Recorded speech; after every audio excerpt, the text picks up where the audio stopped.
The following content is provided under a Creative Commons license. Your support will help MIT OpenCourseware continue to offer high-quality educational resources for free. To make a donation or view additional materials from hundreds of MIT courses, visit MIT OpenCourseware at ocw.mit.edu.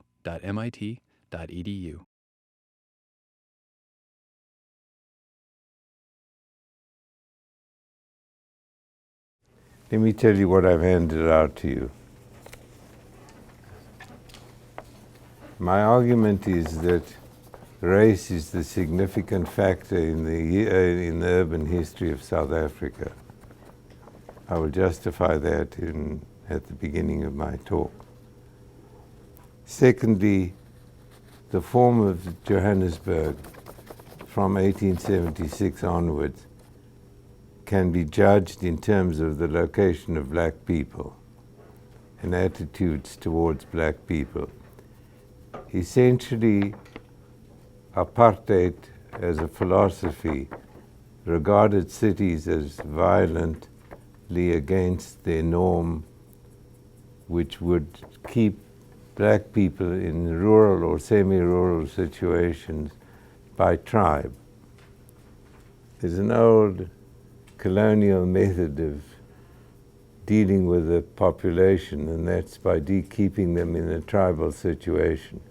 The city, at its most magnificent, is an educative instrument, an enabler of change. Change is what South Africa was trying to avoid. That is the hegemony of white people over black people. And the city becomes a phenomenally important instrument. I will try to take you through the 5 stages of South African urbanism. In the case of Johannesburg, the mining camp from 1876 or 1885 to 1917, the informal city, the rationalized city, the regional city, and the current open city, post-apartheid city. I will look at detail in the second city, the informal city, that is of a township called Western Native Township, which consisted of 15,000 people living in 2,000 houses. The first public housing built in Johannesburg during the influenza epidemic.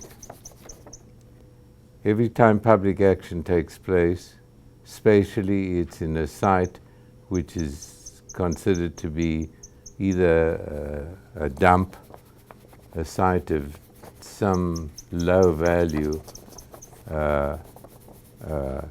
and often the decision occurs because of some disease.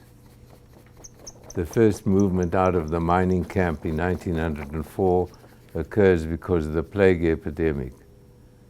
And who happens to be in South Africa the most important man ever to live in South Africa, even for a short time? Who is that? Gandhi, yes, of course. Gandhi learnt his politics in South Africa before returning to India. And he was in Johannesburg, and the Indian township, which was burnt down because of the plague, he interceded with the Transvaal government to allow the people to return at night to dig in their basements to retrieve gold, which they had stored away. Anyway, Western Native Township is the first publicly built housing for black people. I want to examine it from 1917 to 1965. If those of you read what I've written about this, the story of Western Native Township appeared on the cover of 3 architectural magazines in 3 parts of the world in September 1966. So it's a fairly well-known story. I'm repeating it for the 999th time, and I hope it's not too boring for you. The second page is a summary of the location of black people over time. You will see that black people are moved from the center of the city further outwards in one vector towards the southwest. The bar graphs below indicate, when we look at the slide, I'll indicate some of these subtleties. One of the solid black is housing by the public. The horizontal line is housing by the private sector. You will see at the beginning of Soweto, the subdivision. I'll go into this in some detail. I don't have to worry about time because we cover a lot of stuff. The graph showing cumulative housing built indicates that the attempt to marshal the black population in the city took an enormous leap in number from about 1950 onwards. This was the building of the major part of Soweto, a population of about 1.5 million people. Is this public housing built? Yes. Okay. Yes, sorry. The next few pages deal with Western Native Township.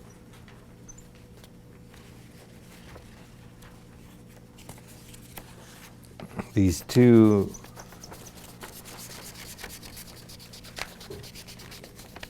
pages which follow are a little difficult to follow, but deal with the 4 stages in the life and death of this township in regard to a number of things, the social organization. This research was done from black newspapers and which have a long tradition in South African journalism. Much of this data is transcribed by one of my black assistants doing this work. It's an extraordinarily difficult piece of work to do. We had to justify some of the comments about gangs, about the origins of jazz, and so on, through interview with older people to justify some of it, although this is social science research which approximates things more than anything else. The next page is a quote from a book on classicism, architectural classicism. The paragraph which I marked, I think, explains the formal decoration of this township on the walls, which I will go into some detail with you, as a piece of reconstruction of nature. And I think this paragraph, which deals largely with how classical architecture works, deals very well with the issue of the facade. And the last page is just one example of the facades of these houses.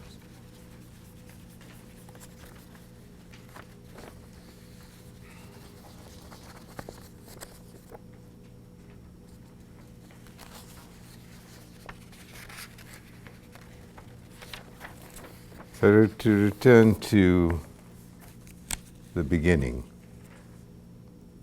Racial segregation underlies all urban history in South Africa. It's the most extreme version of segregation based legally on the basis of race. Had South Africa not legislated race legally, the rest of the world would have left it alone. There's there's discrimination on the basis of race in the American South still today, although the central government has acted in civil rights issues after many years of not doing anything about it. But in South Africa, from the earliest times onwards, there was a move reinforced by the Dutch Reformed Church to regard blacks as temporary inhabitants, although they were the majority of the society. In 1904, a government white paper says, "Let them understand that the towns of the colony are the special place of abode for the white man, who are the governing race." This is 1904. My God, South Africa only became a country in 1910. This was under British rule, British colonial rule. 1921. It should be understood that the town is a European area in which there is no place for the redundant native, who neither works nor serves his or her people. The town is a white phenomenon. Blacks only visit for labor temporarily. Between 1960 and 1985, 1 person per minute was prosecuted under the pass laws in South Africa. The pass laws required for you to have work continuously for 10 years for one employer, for example. If you were in the city and couldn't fulfill that demand, you were prosecuted under pass laws. So you have a white city and a phenomenally migrant population, migrant not in their own belief or judgment, but in the judgment of a hegemonous white population. Black people are only there to serve the whites in cities.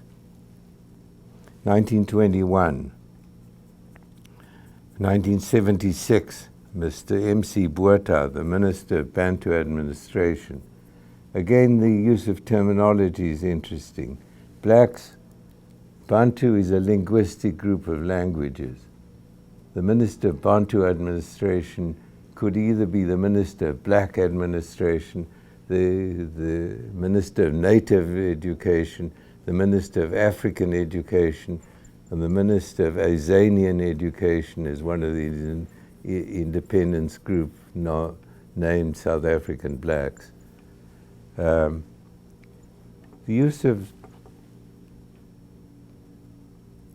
the racial denomination is interesting because South Africa traded with Japan.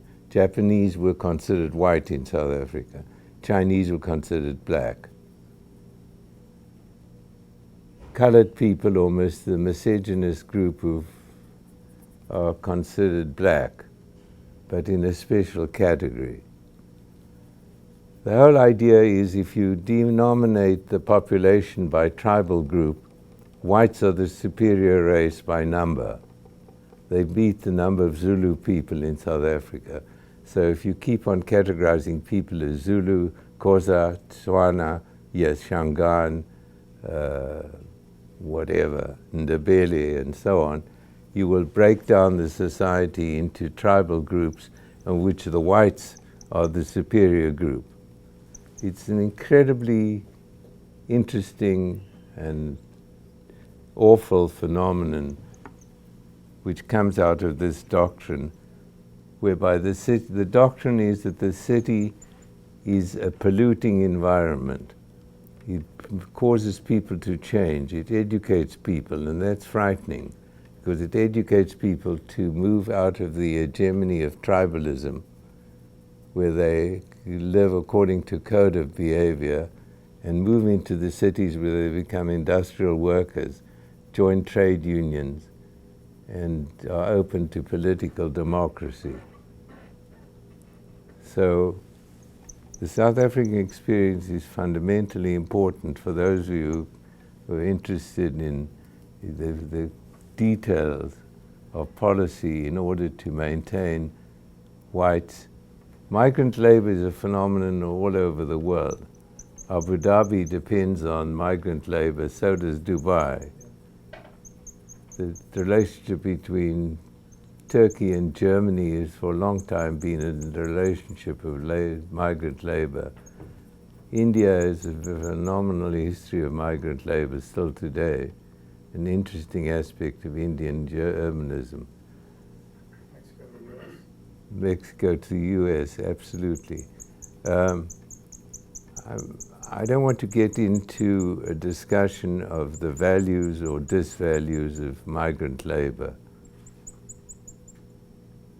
But in the South African situation, migrant labor was not only labor from within South Africa, but black labor from the adjoining countries, from Zimbabwe as far away as Malawi, on the basis of service to the gold mining and uranium mining industries,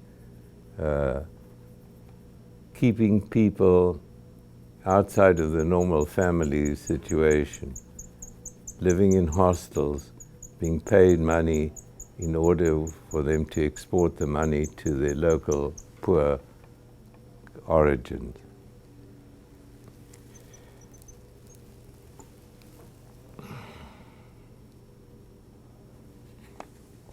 The first city occurred because gold, as I said in a previous class, Chicago and Johannesburg were the two most important cities of the 19th century. People can argue. You can postulate some other candidates, but which other cities founded in the 19th century? Athens was rebuilt in the 19th century. It was virtually nothing. But new cities of the 19th century, I argue that Johannesburg and Chicago are the two significant examples. Gold was discovered on the reef. That's the ridge to which Johannesburg is built. And the mining camp, which resulted in a plan, which I'll show you, which has very small lots. One of the reasons for making small lots in a mining camp is that there are many corner blocks. The corners go to bars.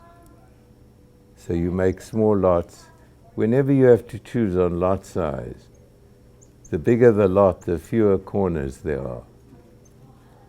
So you can look at the plan of Manhattan in terms of the number of corners there are in the geometry and calculate how valuable it would have been had the blocks been shorter in length.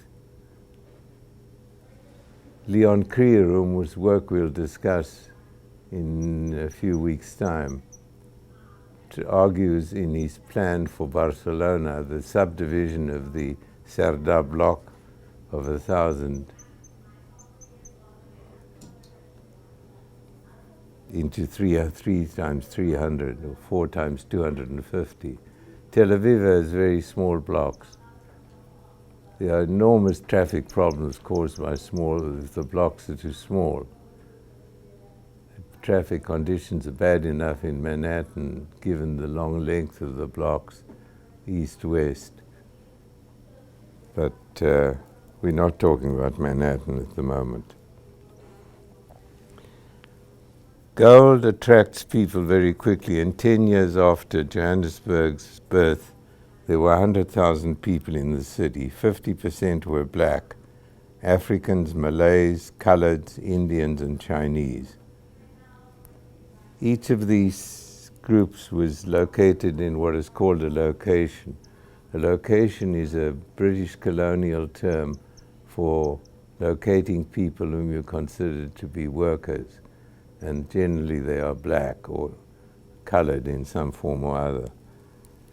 You find locations in Zimbabwe, in Kenya, and other parts of Africa as well.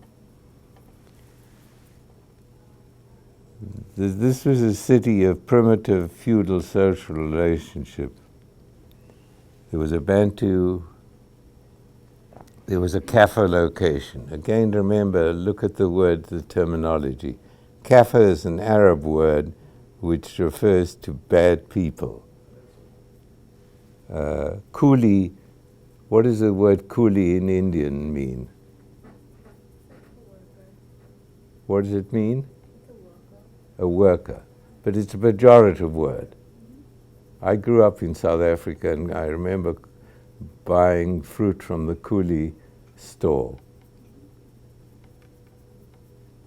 Language indicates intention fairly well in urbanism.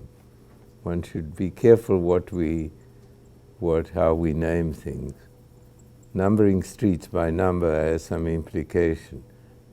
Calling a street Marymount Street has other implications. But we shouldn't take this too seriously. This city ends with disease. The plague in 1904 forces the emancipation of black people immediately out of the Kaffa location to a site of the Anglo-Boer war camp 15 kilometers to the southwest. And that's the origin of Soweto. It's a town called Pimville, where Miriam Makeba comes from, famous black South African singer, and she's known as Pim's number one. Pim's number one refers to a British drink. I'm getting too sophisticated here, playing games with language. 1917 to 1948, the informal city. It begins with the influenza epidemic of 1917. The city is now faced to house blacks for the first time. Next to the municipal dump, he chooses to develop Western Native Township. The annual expenditure on black housing is the same as the annual budget for the zoo. Sophia Town, which is a private enterprise environment. Nuclear Coronation will form the western areas. This is the equivalent of Harlem. It is where African music, journalism, African political parties, the cooperative movement, gangs, the nexus of black culture develops in an extraordinary period of time of about 30 years. Sophia Town is freehold. At that time, about 50% of black housing is private, 50% is public. It's a city of informal relationships. There's shared shopping on the seams, generally Indian shops. There's a strong self-help identity and many journey-to-work options, including walking to work. The informal cities have become enormously overcrowded with South Africa's industrialization in the 39-45 war, and this South African so-called liberal political parties defeated in the 48 elections, replaced by the Afrikaner National Party. The Afrikaner National Party, driven by a number of fundamentalist initiatives.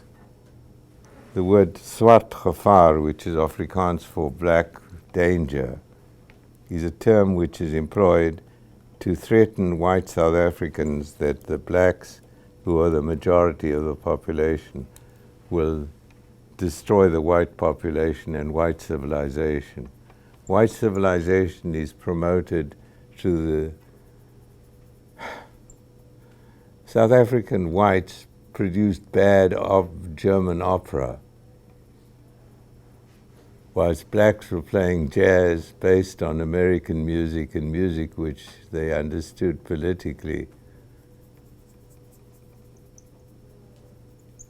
I was part of the South African jazz movement for a while because I had a lot of jazz material from America when I was in graduate school.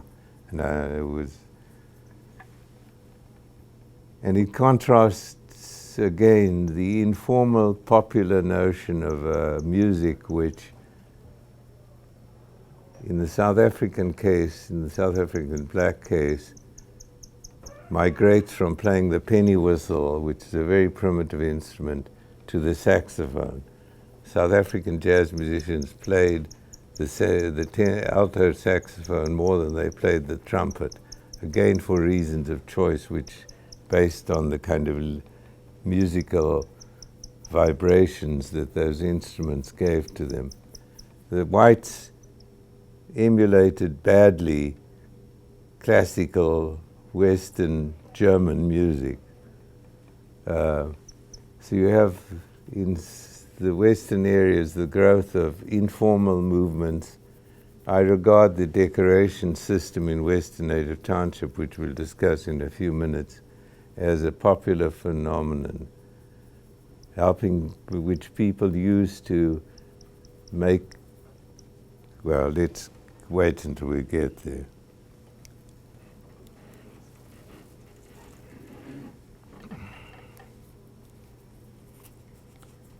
The notion that blacks are a rural people is manifest in apartheid religion. It allows one to believe that blacks should be returned to rural tribal existence. Public housing is built at low densities, no elevators. Blacks are racially subdivided into tribes in the new apartheid regime. Soweto, Western Native Township, as you will see, did not separate people by tribe. This was in the setting of the informal city. Under apartheid, Soweto was allocated into separate ghettos of tribal entity. Houses were built so that people could be seen as rural people. The house in Western Native Township was about 250 square feet. It had 7 people in it. It had a porch of 100 square feet. The porch was where people at sundown should sit and watch the sun go down or the sun rise in the morning. It is absolute nonsense to build a housing at that density with an open porch. No wonder that the porch was 70% of the porches were enclosed, as we will see in the process of the changes to the house, adding 100 square foot to the house.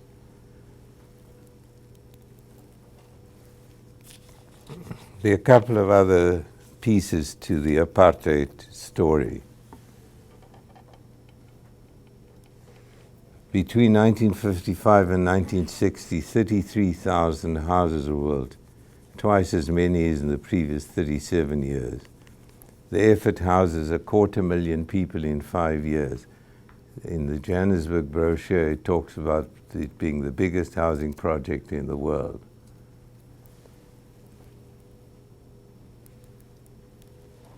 Why were the houses not mass-produced?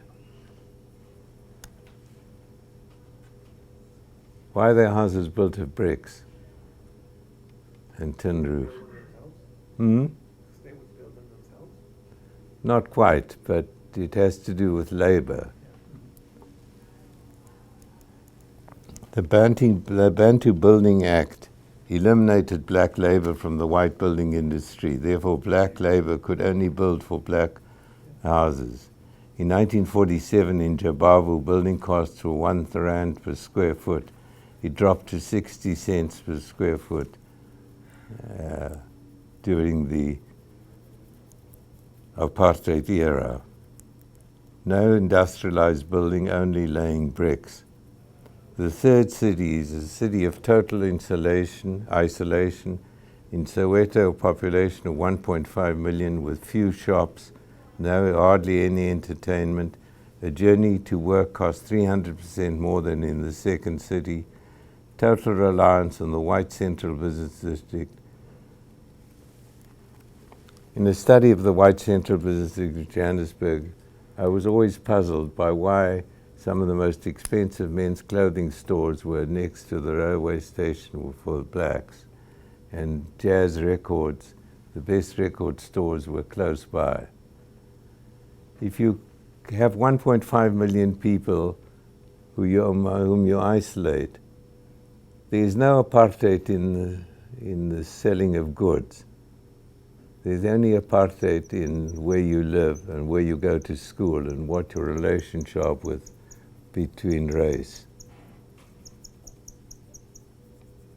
Shopping is kept to be open to multiracial endeavor. The market works that way. So where do the expensive stores which can use the 19th century train system from Soweto to Johannesburg, where do they locate? They locate very close to the black railway station.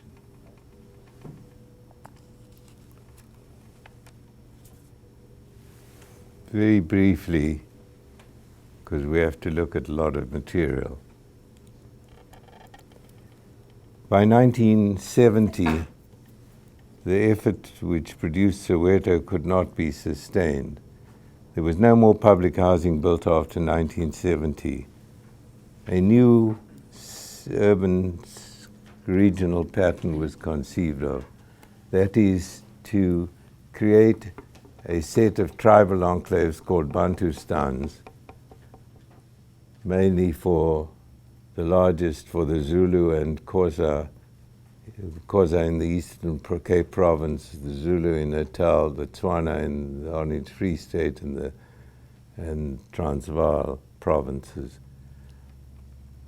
The idea was to induce with incentives factories to locate on the borders of these Bantustans, again in an attempt to defrustrate urbanization. So the pattern of the new regional city would have industries moving out of Johannesburg, locating on the edges of a Bantustan a couple of 100 miles away. This is the same nonsense as empowerment zones under the Clinton administration in this country, that you could induce with incentives industry. Industry nourishes itself on urbanization. There are reasons industry are in dense cities, not in, by and large, in dense cities. Decentralized industry occurs under special conditions as well. But the notion that you pay industry special margins in order to locate, in order to maintain blacks in rural areas as tribes is a fantasy only to be concocted by a regionally illiterate mind. At one point, South Africa was contemplating getting the Japanese to build a train line from the Zulu areas in Natal 500 miles to Johannesburg so that the industry could locate. The famous story of David Goldblatt's photographs of 3x8. A black laborer who lives in the Ndebele Bantustan and works in Johannesburg spend 8 hours a day commuting, 8-hour days sleeping, and 8-hour days working. 1/3 of his day is spent in commutation by bus.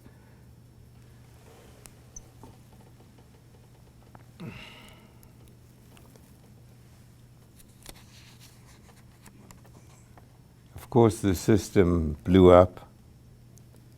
It blew up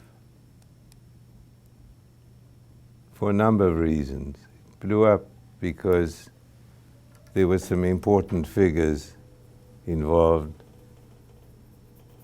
It would not have occurred as the new fifth city would not have occurred had the ANC not. There's a long story behind all of this, which I haven't got time to tell you, but one day, if you're interested, I'll tell you about Margaret Thatcher's involvement with South African liberalism. She just died this week. She shouldn't be venerated so much. She was one of the few agents who supported the South African white government. South Africa, the United States, of course, had boycotted South Africa. and Sandrock, the South African Non-Racial Olympic Committee, had got South Africa kicked out of the Olympic Games. And a sport-obsessed society such as South Africa was as much rocked by international punitive actions against it taking part in international sport. But Maggie Thatcher, in the end, couldn't convince the rest of the world. South Africa depends on foreign investment. And Maggie Thatcher finally told Mr. whoever the white South African Prime Minister was at the time, that she couldn't any longer support the ANC, the African Nationalist Congress. Forgive me, it's a long story.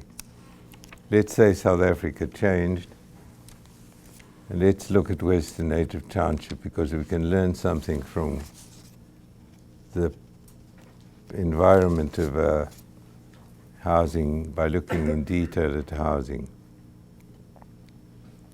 There are 2,000 houses of different types, with 80% of them about 250 square feet. The house is about 20 feet by 20 feet in dimensions, with an 8 by 12 porch. Over time, people changed their houses. Firstly, enclosing the porch. Well, firstly, in a very tribal manner, the first residents who appeared in 1917 still had cows roaming around the premises. The first act was to decorate the fronts of the houses. The fronts of the houses were always decorated, never the sides or the back. The house didn't have an internal toilet. The toilet was on the back of the house. The first attempt to the houses were 2 rooms plus a porch with a outlet for coal stove in the first room. The first inhabitants reacted to their houses by the way they acted to tribal circumstances. They used mud and latema decoration systems, which you scrape a pattern in the mud, and used cow dung to. The house had no ceilings, had no floors, had no gates. It was about the most primitive, cheap item that the society could produce. Over time, the enclosure of the porch started. It started by people buying rubbish material from Indian shops, old ceiling tiles, thrown away wood, some glass, and enclosed the porches in this way. You'll see them in the photographs. This was dangerous. Fires broke out, and the magistrate, in his intelligence, proclaimed the people who had enclosed the porches innocent, saying that under such density you couldn't blame people for making more space. He argued, however, that the future decoration and enclosure should be more permanent and more safe. From that time onwards, the permanent decorations took place. These decorations are interesting for a number of, you'll see them. I don't know if you've seen them before. First of all, the decorations are only on the fronts of the houses. We only decorate the front of our houses as well. There's no house in Newton which has a decorated backyard. It has a antebellum facade. Number 2, the houses are not free-drawn decorations. There's a communal language which is created in order so everybody decorates according to a communal language. The language consists of rectangular systems, circular systems, sunrise systems, and half moon systems. Most of them refer ambiguously to the past and the present. When I talk to a woman about why she used a circle on a house, she says to me, and it's mainly the women who decide what the decorations are. She says to me, look, you're smoking, this ashtray you're using is circular. It's modern. Another woman says, when you grow up in the country, you live on a flat plain, you see the sun rising, therefore a half circle decoration is the sun rising or the sun setting. So there's a combination there's a syncretism between rural and urban. It's almost as if the decorative system manages to nourish people both in terms of their origins and their past and the future that they see in the city. The city is allowing them to migrate as individuals and as a society, from a rural society to an urban society. Some of the houses, as I will show you, try to emulate white middle-class houses. There's expensive suburb of Johannesburg called Houghton, H-O-U-G-H-T-O-N. There's a house called Hoyton in Western, H-O-Y-T-O-N. There's something miraculous about a system of this kind, a communally agreed upon system. This is where the first self-help community organizations occurred in black South African cities. Another interesting thing is that you use abstract forms to depict real situations. So if the Fa-Fi game, which is a Chinese gambling game, is played intensively in this environment, there are 32 symbols, I think 32 or 24. A woman who runs a Fa-Fi saloon I'll show you the image, does a half arch form on the outside of a house.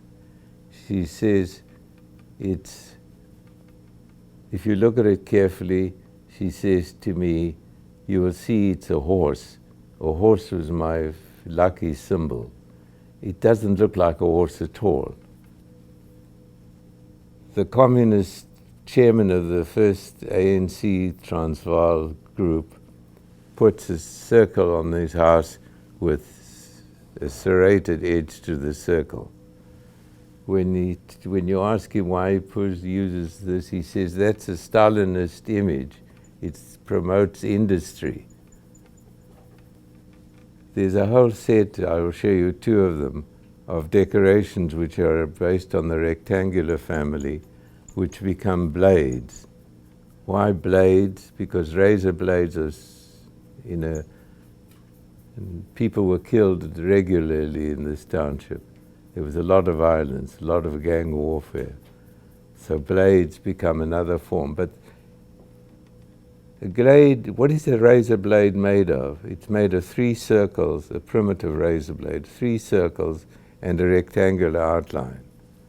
The genius of being able to conform to a communal language and yet express your particular message is what a city should be like. You should be able to promote your individual experience but live within a communal language. At least that's the way I would describe the formal attributes of a good city. Don't quote me on it. There are lots of byproducts. Let me just mention 1 or 2 for you to think about. The notion of the popular. The poetics of the popular occur when you see African popular art is extensive and ranges all the way from tombstones in Nigeria to wall paintings to barbershop advertisements and so on. The popular allows a margin of freedom in people to express themselves without the classical requirements of orthodoxy. It bends things, it changes things. Again, I refer you back to the definition of classicism in this paragraph I isolated.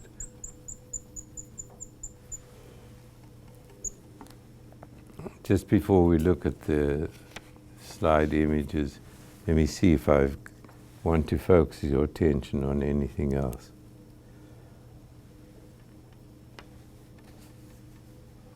The role of the popular decoration is externalization.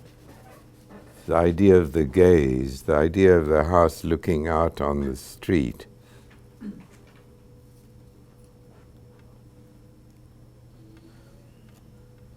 Okay, I think this is... When I first showed this material in London many years ago, somebody at the Institute for Contemporary Art in London, somebody in the audience stood up and said, was I showing this work as if these were drawings on ghetto walls? Would I make an exhibition of Jewish markings on Nazi war camps? I had always seen this and experienced this work as optimistic, as showing that people under extreme deprivation still have an image of responding to the city through educating themselves, through externalizing themselves, through communalizing and so on. And it's curious that the relationship between deprivation and resistance should be seen as negative. But I can understand the argument as well. Does the popularization of items done by poor people and sold as tourist goods it helps them economically? Does it improve their culture? Who knows? We can debate these issues. I think the issue of deprivation and resistance as the fundamental aspect of an iconography are fascinating topics. I was surprised. I didn't know how to answer the gentleman who assaulted me in London. I've never been assaulted since. This material has been showed widely. It was part of a BBC film, and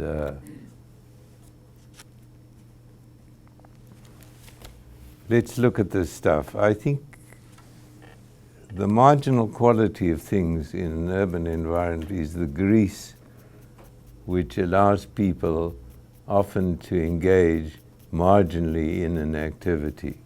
They cannot build their own houses. They cannot select a house under the Group Areas Act. These people decorated their houses every year, despite the fact that they were renters. They assumed permanent ownership despite being renters, because they were there for 25 years. They never assumed that they would be moved out. So the notion of the popular, the notion of a fluid system which is generated in a city is an interesting idea to me, because the prismatic quality of identifying separate items in a city, the situationist view of the city is interesting in that regard. Guy Debord's notion of Paris as being made up of fluid communities and the Towards Cosmopolis book of the new migrant environment in cities, of permanent migrations, is interesting, but we'll touch on these subjects a bit later. Let's look at pictures instead. It's much more refreshing. Okay, turn off the lights.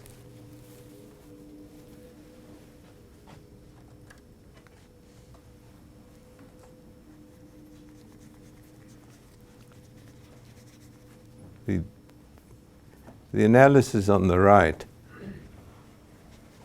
indicates the move towards the southwest. The horizontal lines are the public sector. In the early stages of the city, the mining companies provide housing, and there's Soweto housing. As soon as the supply of black is too small for the market, you have these white dots. Squatter settlements take place at the beginning of the apartheid city because the supply of white housing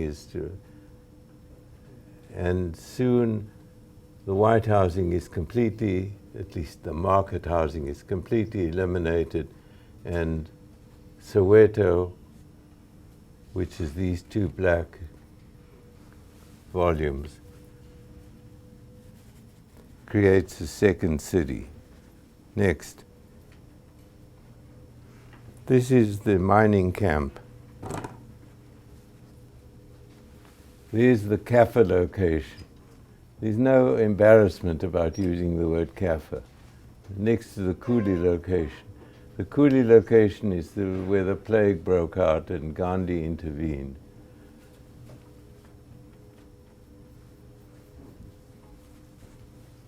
Here are the small blocks of the white mining camp. Next.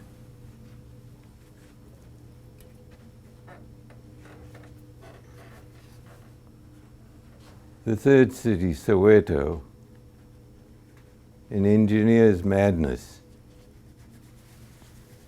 All houses are built like huts. The notion that blacks in Harlem in the United States are crime-ridden and dense housing produces criminal behavior is sold as part of the nationalist government's orthodoxy. You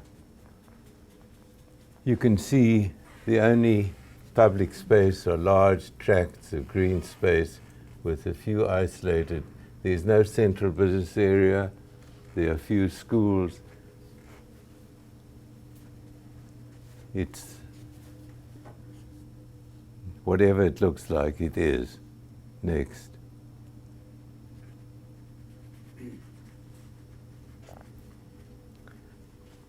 The building of Soweto starts with Pumble in 1904, but public supply of black housing increases slowly, but has incredible spike with the advent of the nationalist government in 1948.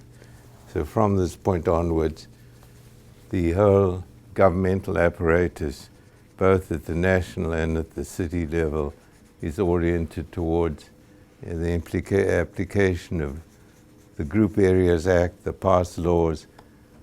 The Johannesburg City Council passed 96 acts dealing with the black people in its city in the few years of this third city. Next.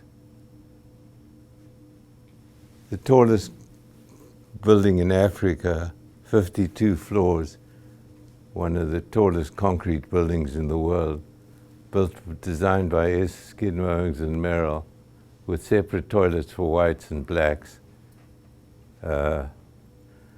SOM, when I was visiting here, were invited by the students to come and give a lecture when they were asked by students how they could design toilets for whites and blacks separately.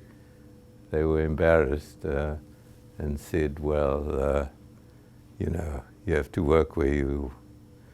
The gold mining dumps are part of the landscape. Next. A depiction of the center city. This is a drawing for Charles Center, all depicting white people as the more and more, at the same time, the everyday environment was that of black people. Next. Soweto produced, amongst its horrors, the use of a 19th century fixed line rail system and a bus system to take people to work. Here's a line waiting for a train. Here is the Springs is a suburb of Johannesburg. Whites only to Springs. It's a bit strange to look at this. If you grew up in South Africa, this is what you grew up with. And it's amazing how striking it seems now. Next. 1976, the famous shooting of this young black boy by the police in this riot against Bantu education. One of the beginnings of the collapse of the rational city. Next.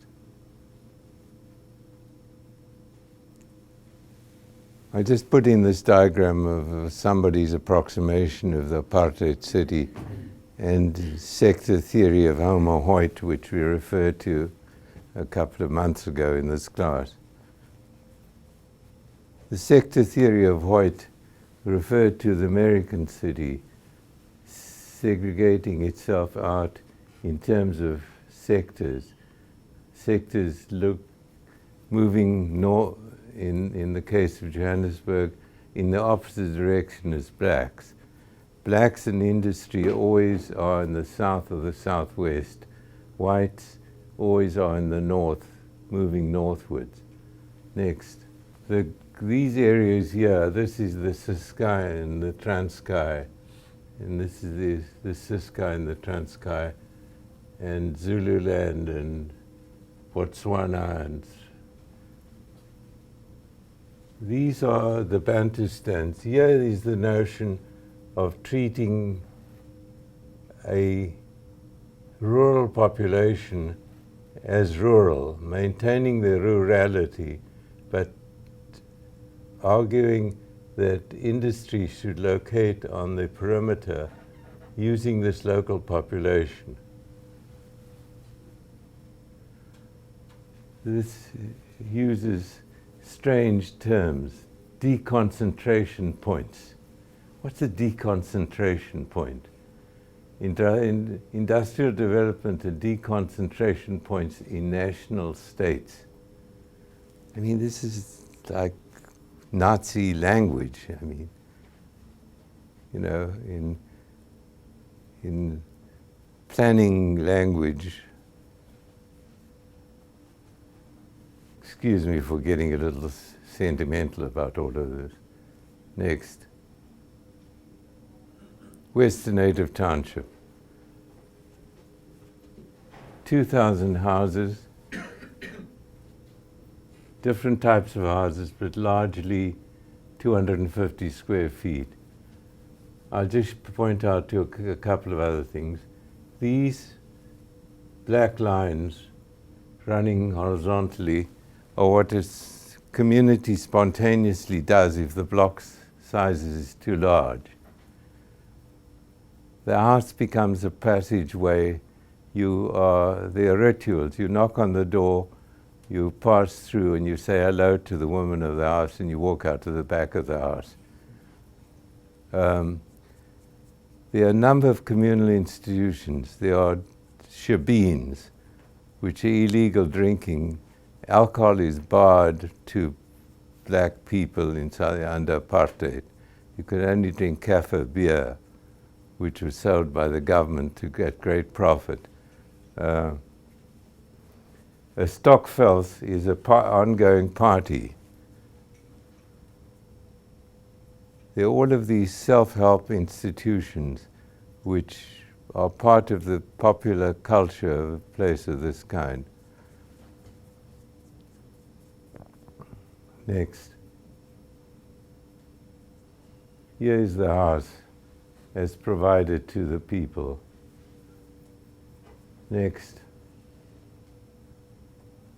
A number of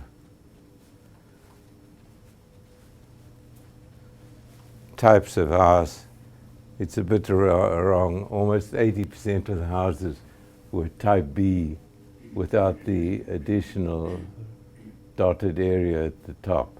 Type B is this plus that. If the porch is enclosed, it's 250 plus 100.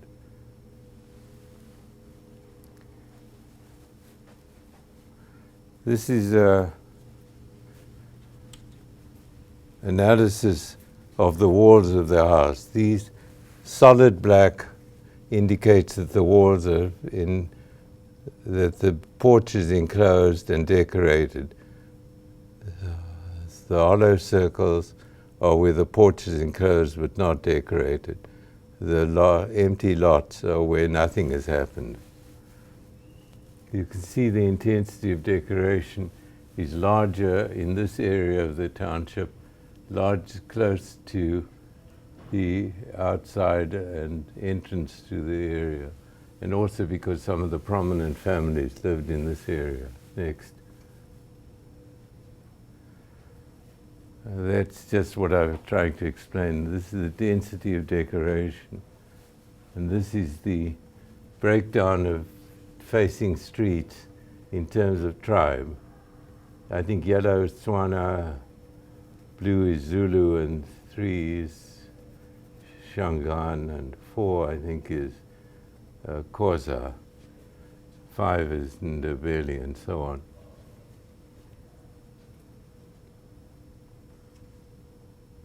Next. The result is that the street is made up of a consistent iconography. Circles, sun systems, another sun systems, a half arch plus circles. This is an undecorated house. In addition to changing the face of the house, the external environment of the fences, the mail order, the mail delivery options, gates, trees are added to the city. Next. Here is the original response on the left. Mud and using a fork or your fingers to make traditional decoration.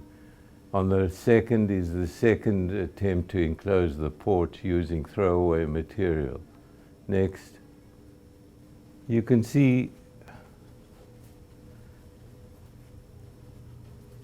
everything is taken into account from the mail delivery point through to a floor polish zone, a garden, 2 half gardens.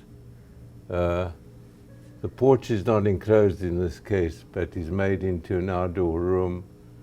The major wall is decorated by a rising sun. You can see the architectural ideas which would make an architect like Louis Kahn proud. Here's an example of a sun system embracing the whole of the thing. The porch is enclosed. There's a little... One of the problems was that this porch was always asymmetrical in the facade. Here is a permanently parked automobile as an external room. An interesting idea. You could actually use an automobile as a living room. I think a Lexus automobile attempts to be a living room, but a mobile one. I think it'd be interesting if we ever got to the state where we had to regard Lexus as permanent. Next. Two other examples. Here's a razor blade phenomenon. Which one's the razor blade? The green. Oh yeah, I see. Yeah. There's a version of it here, a more abstracted version, then the more literal version of it there, on top of which is a gable and a classical attempt to the sunrise of the gate. There's sunrise gates all over the world. I know what the sunrise, I suppose if you're interested in heliocentricity, when I once showed this material, a man who was an Egyptian heliocentrist said that this was all a sun devotion, subliminal sun devotion system. I don't understand that. Next. Here are rectangular forms. You find this in Florence in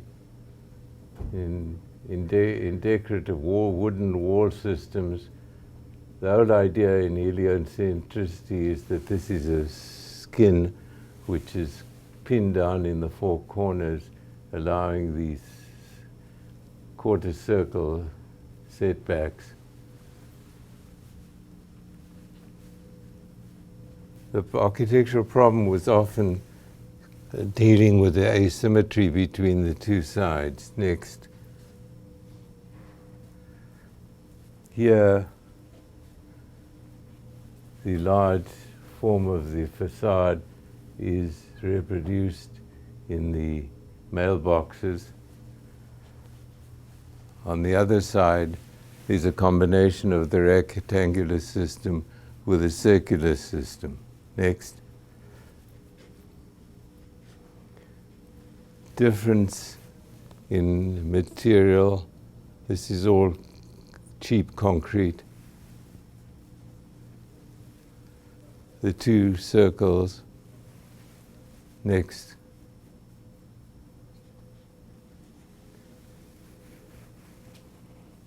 The use of the color of the back wall, of the main facade wall, and the floating of a rectangular texture on it, leaving the four circles in the background as predominant. Next.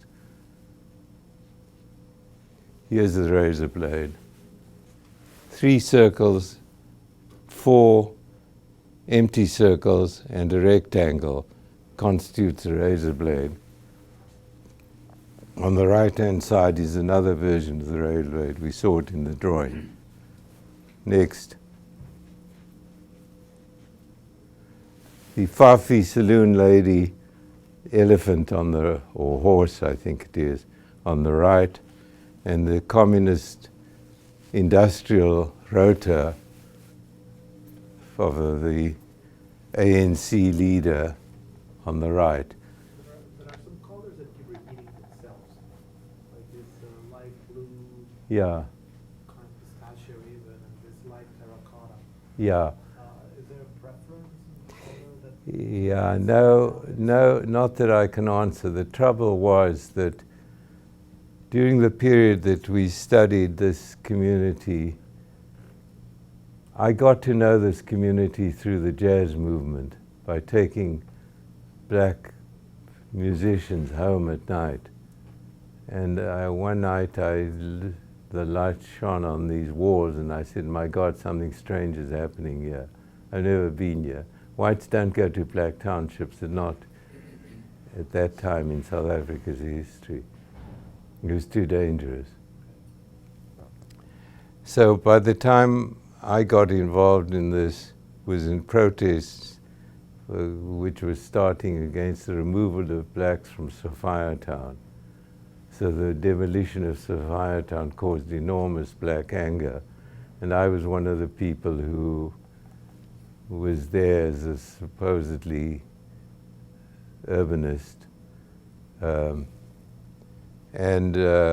I came back to Western Native Township when the people were starting to be moved out, and colored people were being moved in to replace the black people as temporary houses.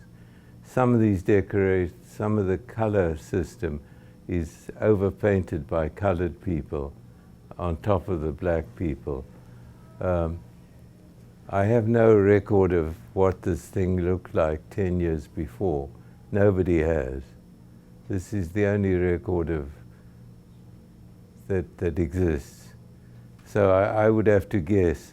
I think the colors would be more restrained. I think the color overpainting of, you'd see pink and bright colors, is probably not the colors that we used. Next. This is an example of the problem of symmetry. This is the halfway line in the facade, and this incredible architectural move of marking the center of the facade by a color shift, and still then using these identical forms on either side. Next. The half circle, again explained consistently as a sunrise or sunset. Next. The sun itself takes many forms. Next. That pink is a colored painting, overpainting. One could do a study of the colored temporary migration before. This township doesn't exist anymore. It's gone. The colors were moved in as a temporary phenomenon. Julian, each inhabitant of the house would design completely their own. Yeah. Generally, the woman in the house, the husband was either too busy drinking or earning a living or being a member of a gang or whatever. The women in this is a very matrilineal society, and women generally, the people I spoke to who seemed to know most about the decoration of the houses were women.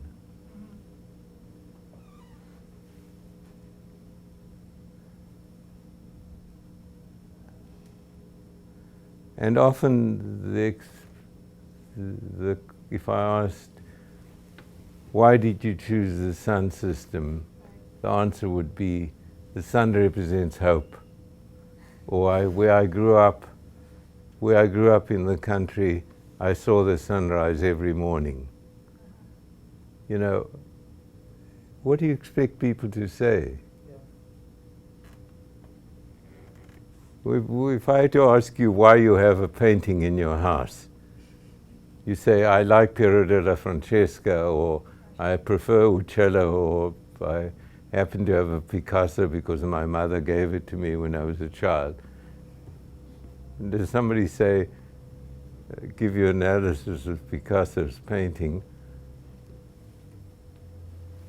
Why do you expect these people to know more about the way? Next. Two houses nearby. These are white middle-class houses, lower white income middle houses.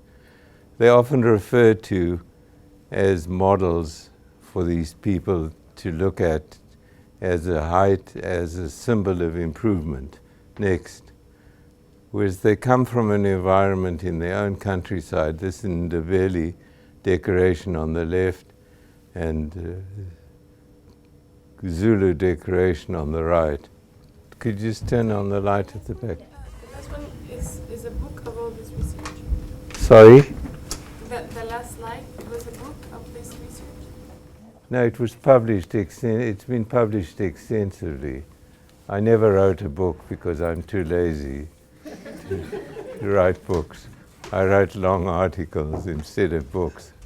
Books are. Was that Damos? It was in Edilizia Moderna, a special issue on Africa, which I edited. The piece which I gave you, this appears in a number of different forms. The piece which I gave you in the required reading is good enough. I mean, it's got enough of what I've said today in it. It's an endless story. I mean, what interests me more is your reaction to this material than the material itself. Can you enlarge on this phenomenon? What does it make you think of? Why do, in Soweto, people don't decorate their external public facades anymore? They've become like all of you. They buy expensive, overstuffed furniture and a television set. They've interiorized the environment as we have. Nobody in Manhattan cares about the public facade of the apartment block, except for the way you enter it. You've got to have a canopy and a man dressed up in uniform for it to be expensive. So we all have notions of explicating our status. If we were in a tribe, in an urban tribe, in a ghetto, and had some way of wanting to improve our conditions. Remember, there were 7 people in these 2 rooms.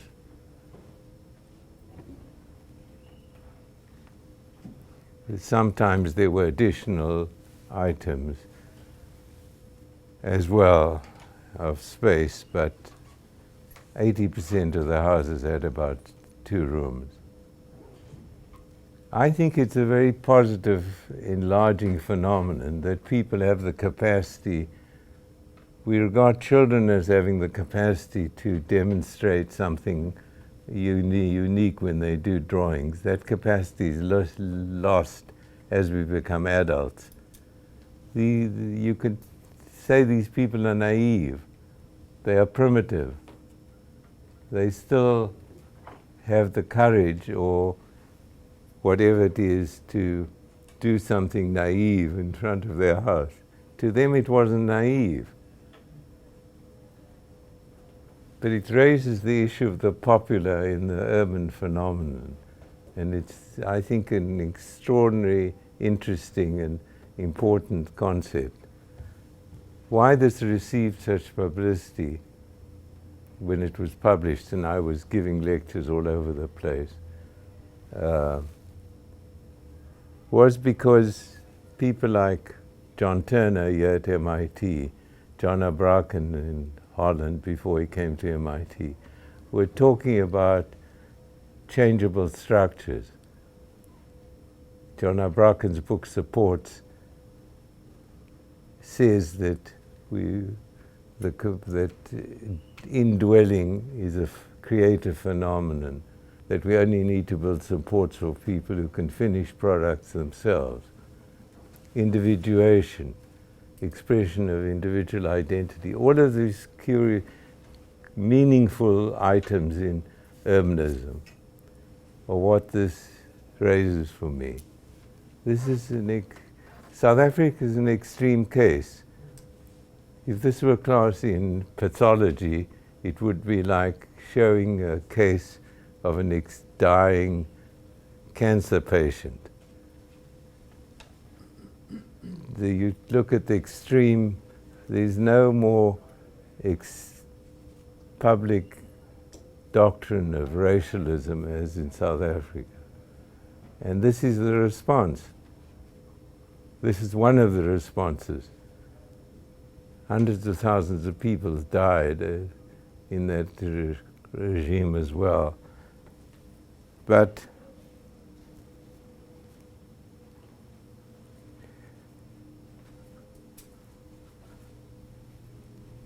I don't know. What I can suggest is that you think about this phenomenon and transport it into your own understanding of the cities that you live in and deal with and make plans for. If only everybody in the world had the capacity to react in this positive way, our cities would look different.